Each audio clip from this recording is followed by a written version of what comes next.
graça e paz. Olha o pastor Isamar mais uma vez aqui para trazer uma palavra de Deus para você. Nós estamos numa série de discipulado, já fizemos 2 vídeos e desta feita eu quero fazer uma revisão sobre aquilo que nós falamos nos 2 primeiros vídeos.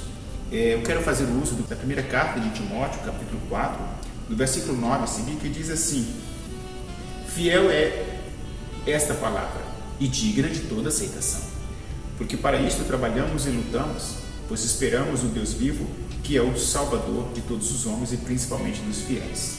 Manda estas coisas e ensina-as. Ninguém despreza a tua mocidade, mas seja exemplo dos fiéis, na palavra, no trato, no amor, no espírito, na fé, na pureza.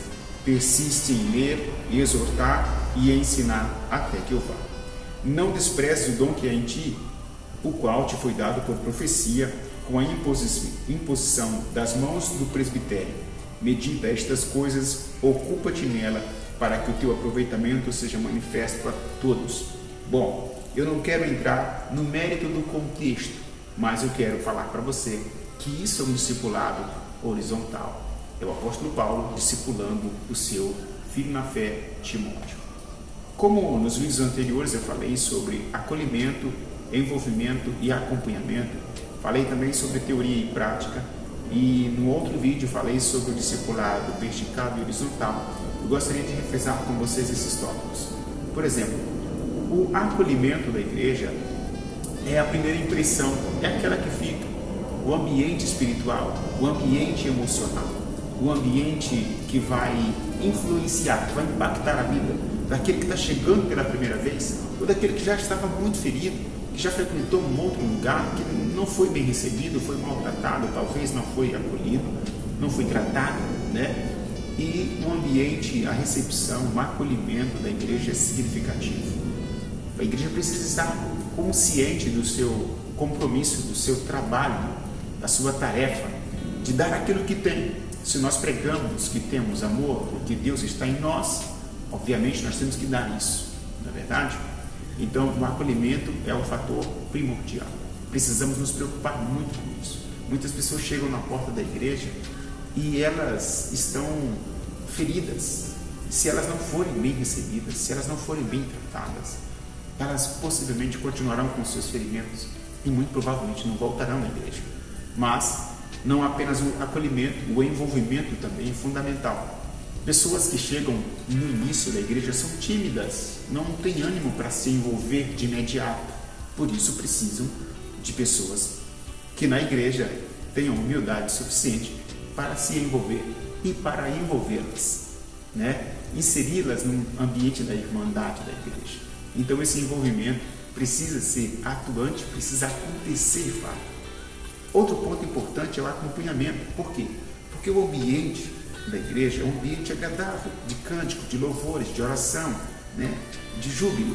Porém, lá fora, no trabalho, em casa, pode haver solidão, pode haver fraquezas. As pessoas podem se sentir indefesas, inseguras. E o acompanhamento vai favorecer com que essa pessoa saiba a quem recorrer, a quem pedir oração, a quem pedir ajuda. Então, o acompanhamento é um fator também de grande importância. Vamos falar agora sobre teoria e prática. Segura um pouquinho, fica aí com a gente e atenta bem para que nós vamos falar. Teoria. A igreja, na sua doutrina, precisa de classes de estudo, escola bíblica dominical, outros tipos de ensinamento, cursos teológicos, pois a nossa fé, a nossa doutrina, ela é sistematizada. Existem princípios que precisam ser explicados. Nada é por acaso. Tudo precisa de explicação, obviamente. O sobrenatural não tem como nós explicar para você. É o poder de Deus se manifestando de maneira inefável. Porém, aquilo que é doutrinário, aquilo que é ensinado, precisa ser feito com muita diligência, com muito cuidado. Portanto, o ministério teórico, o ensinamento, é algo que precisa acontecer na igreja. A igreja precisa amadurecer no conhecimento.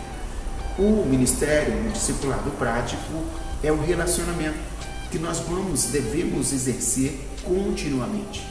O sorriso, o apertar de mão, o abraço caloroso, o visitar a casa de um irmão ou receber a visita de um irmão, sair com ele para uma pizzaria, para um restaurante e poder conversar com ele conhecê-lo mais e se permitir ser conhecido, contar as suas experiências, do que Deus fez na sua vida, vai motivar aquela pessoa a ter uma vida semelhante à sua, se a sua vida for uma vida de aprimoramento cristão, certamente, né? Então, o discipulado prático é todo esse relacionamento, essa fraternidade, essa comunhão que tem que existir. Amém? Queridos, para terminar, eu quero que você atente para aquilo que nós falamos sobre o ministério do discipulado vertical e discipulado horizontal. O ministério do discipulado vertical acontece enquanto a igreja começa a pregar.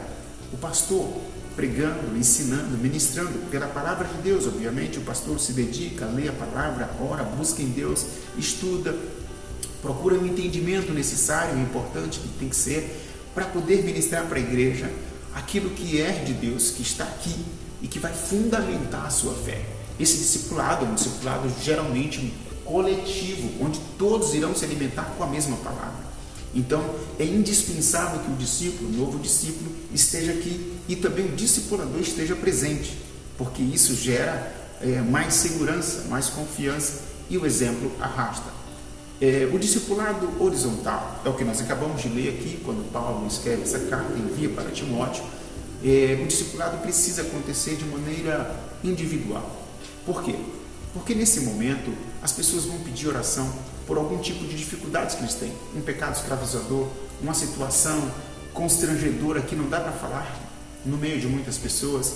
E além do discipulado individual, horizontal, que a confissão de pecados, o arrependimento vai ser expresso de uma maneira mais sensível e onde você vai poder orar por aquela pessoa ou você vai receber a oração daquela pessoa que está te discipulando. Então, veja a importância desses elementos, dessas partes que naturalmente vão acontecer no discipulado. Eu quero deixar essas dicas para você, pedir a você que esteja muito cuidadoso, muito diligente em praticar esse discipulado, tá bom? Eu, pastor Elisamar, te abençoo em nome de Jesus e oro a Deus para que você seja uma pessoa feliz. Amém?